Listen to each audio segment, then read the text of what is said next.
Abrimos con esta noticia en desarrollo. La Casa Blanca se prepara para retroceder en su política comercial. Según el New York Times, el presidente Trump planifica amplias exenciones a ciertos aranceles con el objetivo de contener los altos precios de los alimentos. Las exenciones se esperan que incluyan productos de carne de res y cítricos, aunque las fuentes advirtieron que el presidente Trump aún no ha tomado una decisión final. Hola, ¿qué tal? Soy Abel Álvarez. Gracias por acompañarme. Estas son otras de las noticias que estamos siguiendo muy de cerca aquí en 24 horas. ¿Cuándo fue realmente la última vez que hablaron el presidente Trump y Jeffrey Epstein? Esta es una muy buena pregunta, porque nuevos correos revelan que su relación se habría extendido hasta la Casa Blanca. Pero eso no es todo. Nuevos mensajes describen escenas de Trump con jóvenes en bikini. Además, ¿qué está planeando la Casa Blanca contra Venezuela? Fuentes revelan que el presidente Trump ya estudia drásticas opciones, desde ofensivas terrestres hasta un posible operativo para capturar o incluso matar a Nicolás Maduro. También en México, Omar García Harfuch recorre Michoacán supervisando su plan de seguridad contra el narco. Sin embargo, fue la nueva alcaldesa de Uruapan quien lanzó el mensaje más firme a las autoridades federales. Pero mire, continuamos con la Bolsa de Valores, que este jueves cerró con fuertes pérdidas. El pesimismo se apoderó de los inversionistas en medio de nuevas señales de inflación y la incertidumbre que dejó la reapertura del gobierno. La caída la lideró el índice Nasdaq, que retrocedió más de un 2%. Esto debido al desplome de las acciones de inteligencia artificial. A eso se sumaron mensajes contradictorios desde la Reserva Federal, que ahora podrían no recortar las tasas de interés del resto del año. Pero esto no es todo. También está generando preocupación un anuncio del gobierno. Todo apunta a que los reportes de inflación y empleo de octubre no se publicarán, algo que nunca ha pasado en la historia del país.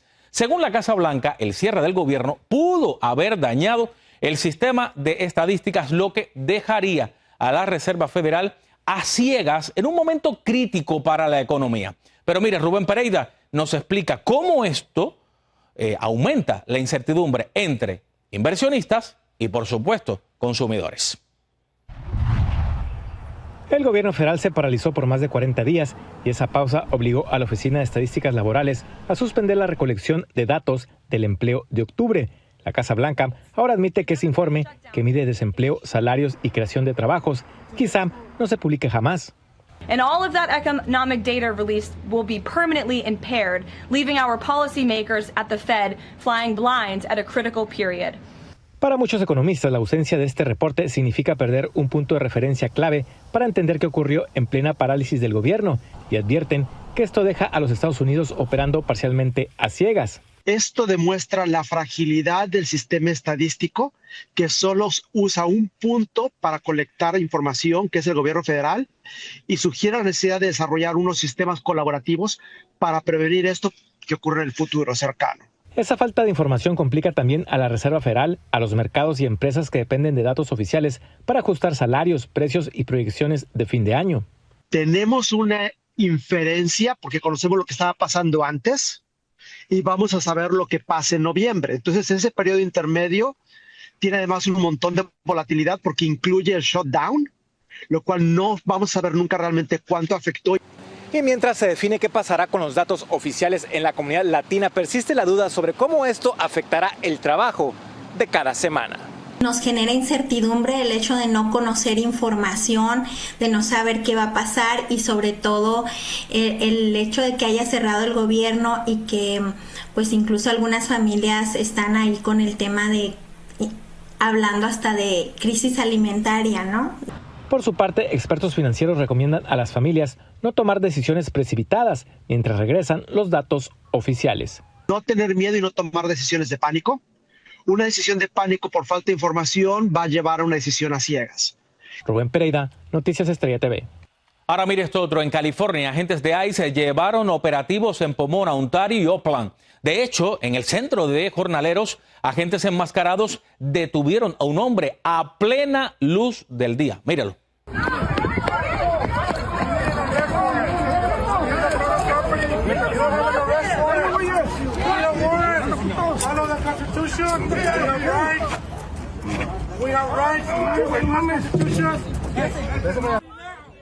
Activistas afirman que más de 10 personas habrían sido detenidas en un solo día en distintos puntos de esas ciudades. En Chicago, liberaron a la maestra de una guardería que fue arrestada por ICE la semana pasada en un caso que generó gran indignación.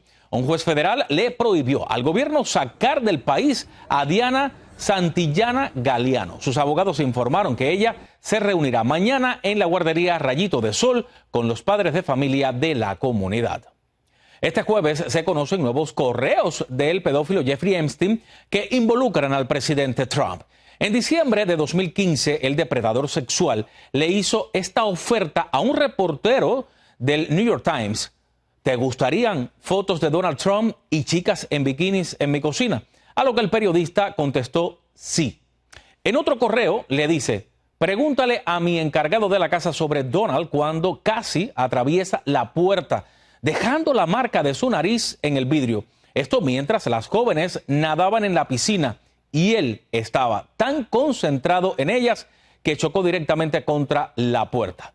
No está claro si Epstein realmente poseía esas imágenes o si llegó a enviarlas al periodista.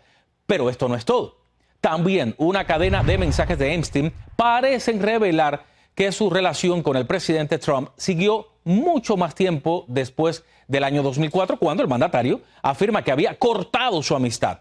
En los correos enviados en el año 2017, una mujer le preguntó a Epstein con quién estaba pasando el Día de Acción de Gracias.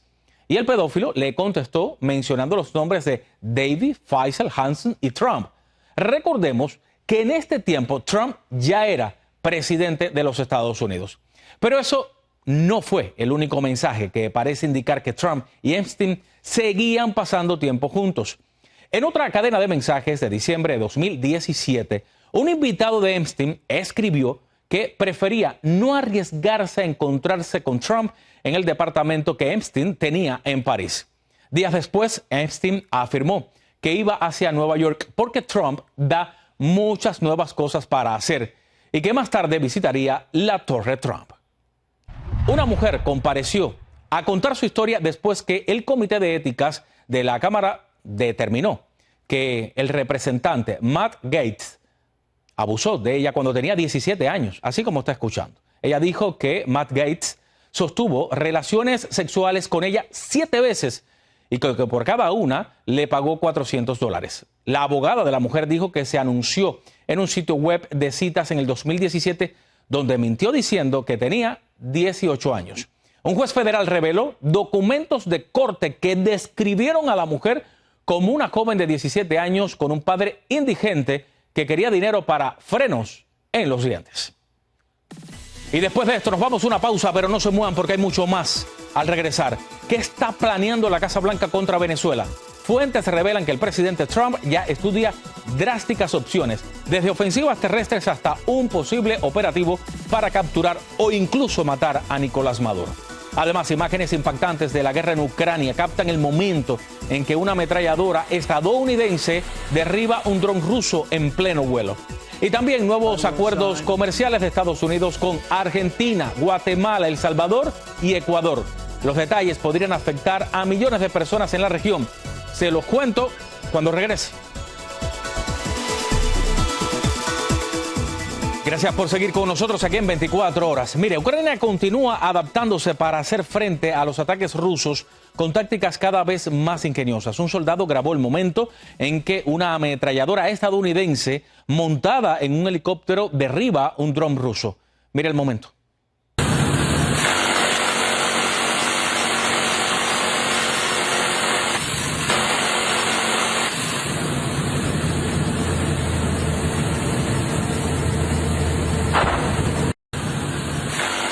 Esta maniobra busca interceptar drones que vuelan a gran altura.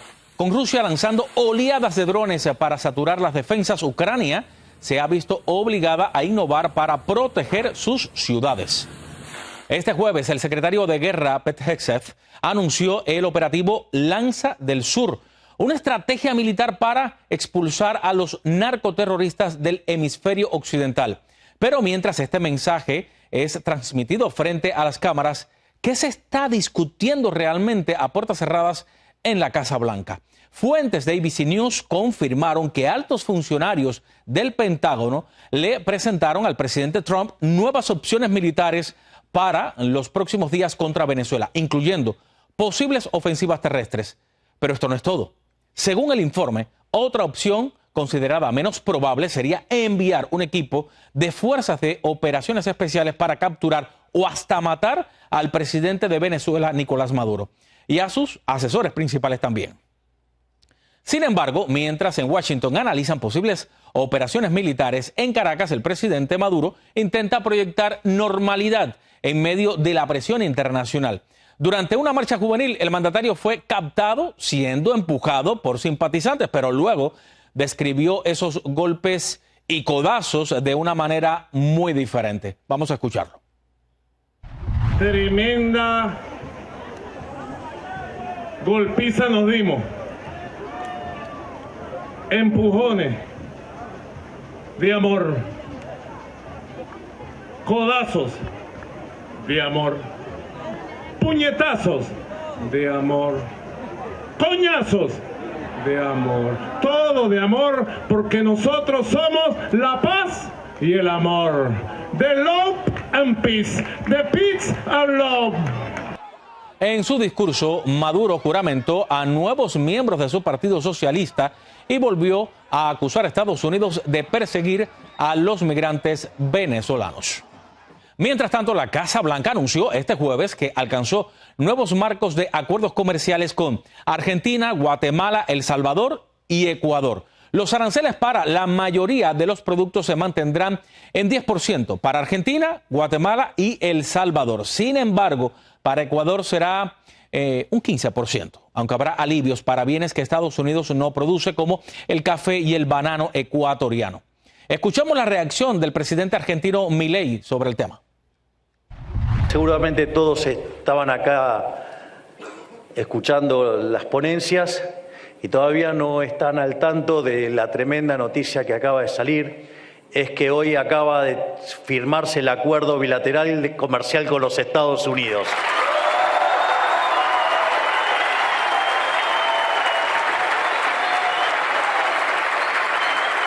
Así es que, como verán, estamos fuertemente comprometidos en hacer grande la Argentina nuevamente. El gobierno de Trump espera finalizar estos acuerdos en las próximas semanas. El Salvador volvió a colocarse en el radar financiero con un evento dedicado a su apuesta por las criptomonedas. Durante el encuentro Bitcoin histórico en San Salvador, empresarios y funcionarios destacaron los avances del país, incluido el interés del mexicano Ricardo Salinas Pliego en crear una institución financiera basada en Bitcoin. Vamos a verlo. Me da una pena haber vendido el banco que tenía aquí, pero pues cuando pasó eso estaban aquí en unos problemas gravísimos. Qué lástima que sucedió eso en aquel tiempo y qué bueno que ya los arreglaron, ya podemos venir de regreso. El gobierno de El Salvador reveló que ya hay 2 iniciativas de bancos privados de Bitcoin en marcha. Y en Ecuador se prepara para una votación decisiva este domingo, impulsada por el presidente Daniel Noboa. El referéndum incluye reformas a la Constitución, entre ellas una de las propuestas más polémicas: permitir la instalación de bases militares extranjeras en territorio ecuatoriano con fines de defensa. Pero escuchemos las reacciones en las calles. Y la gente y el pueblo ecuatoriano tiene que votar por el no, porque esa es la seguridad de este país. Él ha demostrado una incompetencia total al pueblo ecuatoriano y tiene que salir nunca más con Noboa. Bueno, he analizado muy detenidamente este tema de la consulta popular y mi decisión es por el sí. Obviamente hay que ver que la inseguridad hoy por hoy es un tema súper crítico a nivel país. El gobierno defiende la idea de bases militares extranjeras como una herramienta clave contra las bandas criminales vinculadas al narcotráfico.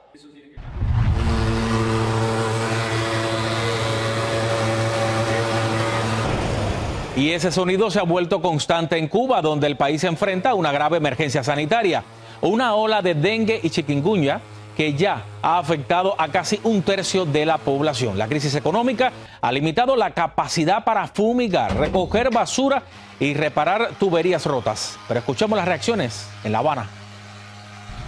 Enfermos muchos, a mi alrededor muchos. En mi trabajo diría que el 40%. Mi esposo y yo caímos el mismo día, con la misma enfermedad. Chikungunya es el más sintomático. Y entonces estamos en estos momentos en una epidemia en nuestro país de una enfermedad, de un virus que nunca circuló en Cuba, por tanto es una población virgen, no tiene inmunidad. Con temperaturas sofocantes que obligan a dejar puertas y ventanas abiertas, muchos cubanos están cada vez más expuestos a estas enfermedades.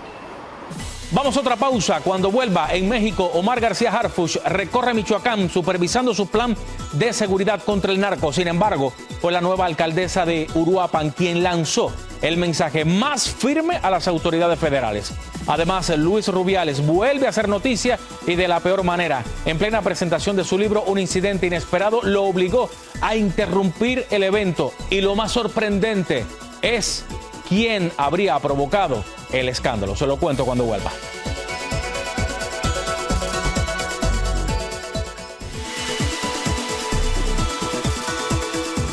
Óigame, este jueves el secretario de Seguridad Omar García Harfuch encabezó reuniones en Morelia y Uruapan como parte de su plan de seguridad contra el narco. Pero, como nos cuenta nuestro corresponsal Oscar Pantoja, fue la alcaldesa de Uruapan, Grecia Quirós, quien lanzó el mensaje más firme y directo a las autoridades federales. El secretario de Seguridad y Protección Ciudadana de México, Omar García Harfuch, visitó Morelia y Uruapan, donde encabezó reuniones de seguridad con el gobernador y legisladores dentro del Plan Michoacán por la Paz y la Justicia. Se dio toda la información de lo que consiste el plan por parte del general Treviña y de el secretario de Seguridad Pública y Protección Ciudadana, Omar García Harfuch. En estos operativos ya se han tenido arrestos y decomisos de armas, explosivos y automotores. Juan Carlos Oseguera, secretario de Seguridad Pública de Michoacán, aseguró que ahora van por los líderes del narco. Vamos por objetivos delincuenciales de primero y segundo nivel y bueno, pues con mucha inteligencia y mucho reforzamiento por parte de ellos. Las investigaciones de las muertes del líder limonero de Apaxingán y del alcalde de Uruapan van avanzadas. El fiscal de Michoacán, Carlos Torres Piña, detalló que con la llegada de militares se incrementaron los trabajos operativos. Hay operativos constantes en Tierra Caliente. A partir de la semana pasada ha llegado más personal del Ejército Mexicano, la Guardia Personal, y eso nos ha permitido hacer bastantes filtros y revisiones. Harfuch se trasladó a Uruapan, realizó recorridos en unidades militares por varias calles de la ciudad, se reunió con la alcaldesa sustituta Grecia Quirós, quien le exigió buscar a los sicarios en los cerros donde se esconden. Que vayan y ataquen los cerros donde saben que se encuentran los delincuentes, porque si bien es cierto, de nada nos sirve que se anden paseando aquí por la ciudadanía, que anden entre nosotros cuando pues lo único que los ciudadanos quieren es trabajar. Capturar a los líderes criminales es una de las principales tareas que le está exigiendo la ciudadanía a Omar García Harfuch. Desde Michoacán, México, Oscar Pantoja II, Noticias Estrella TV. Oiga, me recuerda al expresidente de la Real Federación de Fútbol Español, Luis Rubiales. Pues mire lo que le ocurrió. No se preocupen, no pasa nada.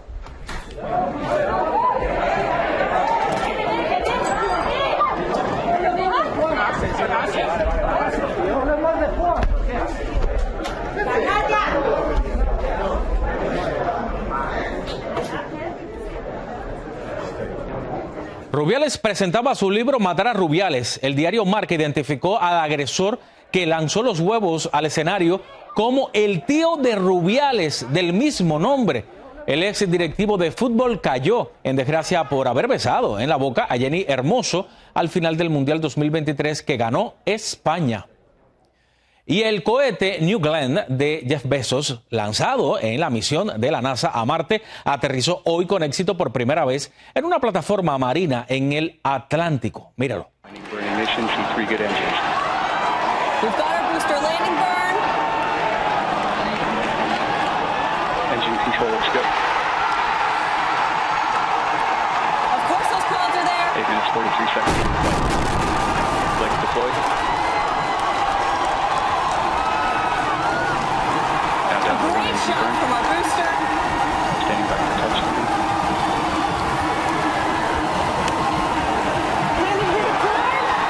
fue solo el segundo vuelo del cohete de 321 pies con el que la compañía de Bezos y la NASA cuentan para llevar gente y suministros a la Luna. También por primera vez la compañía Blue Origin recobró el propulsor después de su separación, una parte vital para reciclar y reducir costos de manera similar a SpaceX. Y con esto me despido, soy Abel Álvarez. Gracias por informarse conmigo aquí en 24 horas.